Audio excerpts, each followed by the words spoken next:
December 16, 17, 18ರಂದು ಕಾಪು ಬೀಚ್ನಲ್ಲಿ Kapu Aisira beach fest 2022 ನಡೆಯಲಿದೆ. Kapu Lal Bahadur Shastri sports and cultural club Kapu, ಸರ್ಕಾರಿ ಹಿರಿಯ ಪ್ರಾಥಮಿಕ ಶಾಲೆ ಕಾಪು, ಪಡು ಮತ್ತು ದಿವಂಗತ ಆರ್.ಡಿ. ಮೆಂಡನ್ ಕಾಪು ಸ್ಮರಣಾರ್ಥ ಜನ್ಮಶತೋತ್ಸವ ಆಚರಣಾ ಸಮಿತಿಯ ಸಂಯುಕ್ತ ಆಶ್ರಯದಲ್ಲಿ ಡಿಸೆಂಬರ್ 16, 17 ಮತ್ತು 18ರಂದು ಕಾಪು ಬೀಚ್ನಲ್ಲಿ ಕಡಲ ಐಸಿರಾ ಬೀಚ್ ಫೆಸ್ಟ್ 2022 ನಡೆಯಲಿದೆ ಎಂದು ಸಮಿತಿಯ ಗೌರವಾಧ್ಯಕ್ಷ ಶಾಸಕ ಲಾಲಾಜಿ ಆರ್ ಮೆಂಡನ್ ತಿಳಿಸಿದ್ದಾರೆ. ಕಾಪು ಬೀಚ್ನಲ್ಲಿ ಪತ್ರಿಕಾಗೋಷ್ಠಿಯಲ್ಲಿ ಈ ಬಗ್ಗೆ ಮಾತನಾಡಿ ಮಾಹಿತಿ ನೀಡಿದ ಅವರು, ಕಡಲ ಐಸಿರಾ ಕಾರ್ಯಕ್ರಮದ ಪ್ರಯುಕ್ತ ಗ್ರಾಮೀಣ ಕ್ರೀಡಾಕೂಟ, ಸಾಂಸ್ಕೃತಿಕ ಕಾರ್ಯಕ್ರಮ, ನೂತನ ಶಾಲಾ ವಾಹನ ಖರೀದಿ, ಸಂಸ್ಥೆಗೆ ನೂತನ ಕಟ್ಟಡ ನಿರ್ಮಾಣ ಹಾಗೂ ಇತರ ಸಮಾಜ ಸೇವಾ ಕಾರ್ಯಕ್ರಮಗಳನ್ನು ಆಯೋಜಿಸಲಾಗಿದೆ ಎಂದಿದ್ದಾರೆ.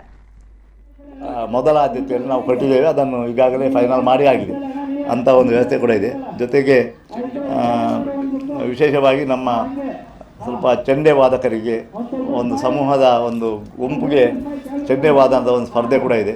ಅದೇ ರೀತಿಯಲ್ಲಿ ಕೆಲವು ಸಂಗೀತಗಾರರಲ್ಲಿ ಕೂಡ ಕೆಲವರು ಶ್ರುತಿಯಲ್ಲಿ ಕೊಳಲು ವಾದ್ಯದಲ್ಲಿ ಕೂಡ ಸ್ವಲ್ಪ ಪರಿಣತರಿದ್ದಾರೆ, ಅಂಥವ್ರಿಗೆ ಕೂಡ ನಾವು ಅವಕಾಶವನ್ನು ಕಲ್ಪಿಸಿಕೊಟ್ಟಿದ್ದೇವೆ.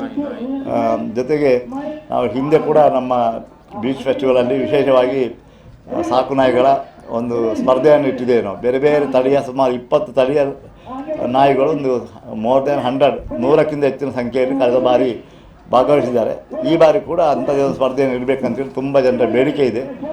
ಸಾಕು ನಾಯಿಗೆ ಸ್ವಲ್ಪ ವಿಶೇಷ ನಾವು ಮಾಡ್ತಾರೆ. ಅದೇ ರೀತಿಯ ಒಂದು ಕಲಾಕೃತಿಯನ್ನು ನಮ್ಮಲ್ಲಿ ಕೂಡ ಕಳೆದ ಬಾರಿ ನಾವು 3 ಬಾರಿ ಬೀಚುಗಳ ಫೆಸ್ಟಿವಲ್ ಮಾಡಿದಾಗ ಕೂಡ ಅದನ್ನು ಮಾಡಿದ್ದೇವೆ. ಈ ಬಾರಿ ಕೂಡ ಅದನ್ನು ಮರಳು ಶಿಲ್ಪವನ್ನು ಕೂಡ ಗುಂಪಲ್ಲಿ ಅದನ್ನು ಮಾಡಲಿಕ್ಕೆ ಅಥವಾ ವೈಯಕ್ತಿಕವಾಗಿ ಕೂಡ ಮಾಡಲಿಕ್ಕೆ ಅವಕಾಶ ಇದೆ.